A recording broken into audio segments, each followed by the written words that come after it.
Hello guys! Welcome back to my channel!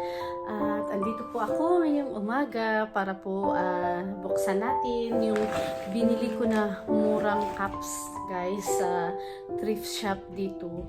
Napadaan kasi kami sa thrift shop at maganda po yung mga teacups. Ayan guys, buksan natin guys at ipapakita ko sa inyo guys. Ayan, kumusta yung Easter week nyo guys? Kami nag-travel lang kami guys papuntang Belfast. Ito siya guys. Binili ko. 3.50 lang po ito lahat. £3.50. Ayan. Ang ganda-ganda po ng teacups. Ayan po. Diba guys? Ayan. Isa. Ayan po.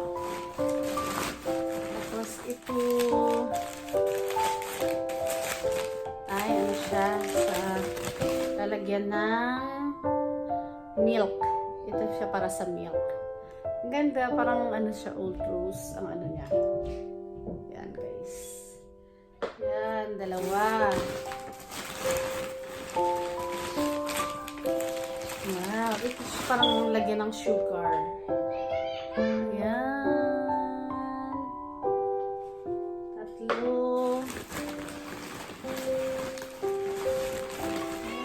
Takot baka mabasag. Ayan, another cups. Yan po guys. Ang ganda. Ito siya guys. Ayan ang sa display.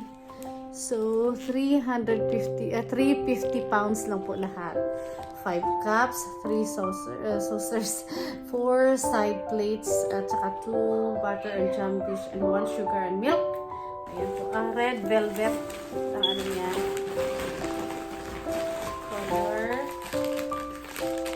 Another cups.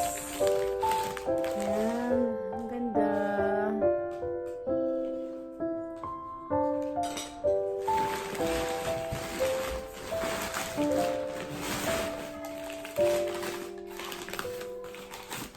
Another cups.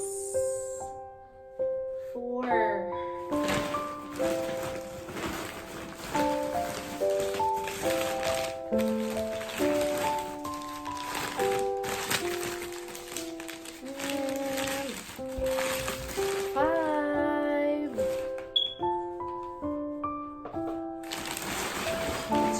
Ito yung side plates. Ito po guys. Yan. Lagay ng plaster para hindi mabasag. So, ito siya. 1, 2, 3, 4, 5, 6, 7, at saka 8, 9. Yan siya. Ang ganda guys, diba? Ayan po.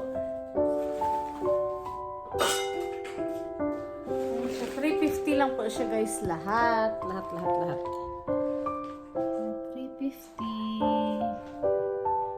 Ito guys, 350.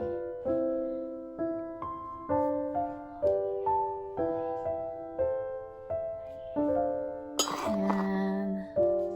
Tapos magbili na lang ako ng yung teapot doon sa antique na store. Ang ganda. Mura lang.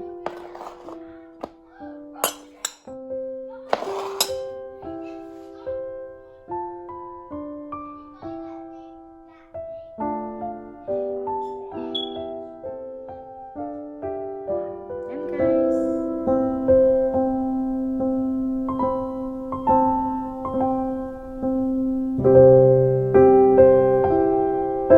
Ayan guys. Yan po yung aking unboxing sa aking mga cups na nabili sa thrift shop kung sa atin pa ukay-ukay. Thank you so much for watching!